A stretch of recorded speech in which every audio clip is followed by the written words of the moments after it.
What does Corlin want, though? I mean, what is her... We know she's kind of an old school vampire, too. Yeah. I mean, she needs... Old world, yeah. Because he gets his blood from the morgue. Mm-hmm. When she shows up, she needs to get her blood. How does she get her blood? This is something else. I have a guess. My guess is I have a meeting with the writer on Thursday because we need to talk about this stuff. I imagine that Corlin likes everything very expensive, very fine, very raw, great quality.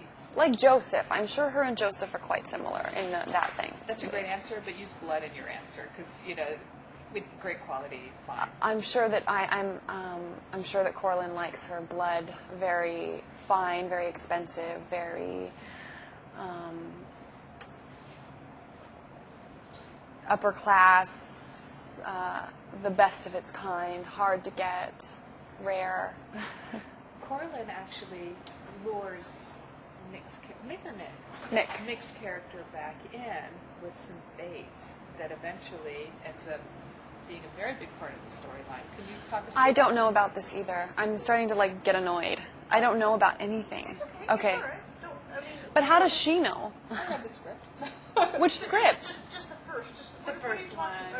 The What girl. aspect are you talking It's the girl when she kidnaps Beth her. Turner about Oh. take that. Oh, that's why. Okay. Yeah, Beth, I'm sorry. Oh. I should have been more specific. Yeah. I was just kind of just feeding Oh, you. no, I'm not even annoyed. I didn't mean I was annoyed with you. I'm annoyed because it's like I just need to know more. No, it's Beth Turner. I mean, she's a Yeah. significant character, but there's some backstory and some history there. So tell us about why Corlin uses this child to bring her in so that we have something to show over that clip.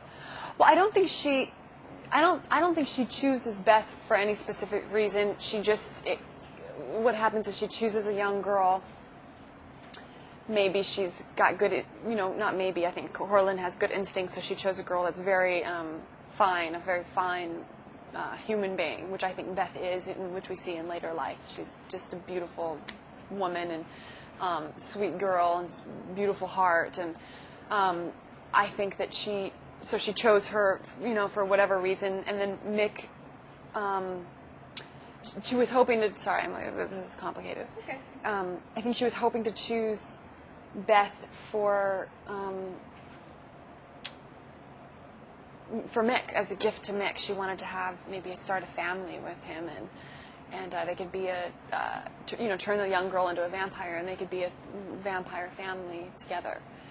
And then what happens is, of course, Mick saves the little girl, protects the little girl, and this is Beth Turner, our main character, our hero woman, as a little girl, and they sort of meet again randomly as adults, Beth and Mick, and they have a connection, and it might be a romantic connection.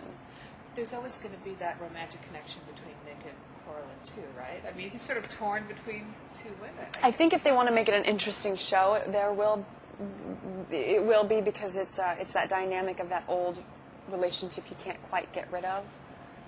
Do you also having Joel Silver behind the scenes kind of elevates this to almost feature-like television? Totally. So tell me a little bit about Joel Silver's involvement as an EP and how it feels to be part of this show. It's dynamic. It feels good. That's the reason I'm here. Joel called me and asked me to do this, and I trusted him, and I trust him, and I knew he had great taste, and I was excited to play a vampire as well. But to work with him, I worked with him briefly in Kiss Kiss Bang Bang, and I remember he was really nice, and he took care of me, and yeah, it does feel like a feature in a lot of ways, but especially the cast. There's everyone in the cast seems really perfect for their parts, and cinematically very classically beautiful. Vampires are very sexy. They've Yeah. always drawn audiences. And actually quite normal people who just seem to like the beauty and the mystery and the sexy of how vampires look. Because they're not ugly monsters. They're beautiful people. Who do you think this is going to appeal to? Tell me your audience. I mean, as you sort of see it coming together. I think like young kids, but people my age and people older, 10, 20, 30 years older than me. I'm in my mid-20s. I'm kidding. No, So it's got a mass appeal, is what you're saying, or just all over the place? oh, yeah. I mean, I think it's, oh, yeah, I think so, absolutely. You know,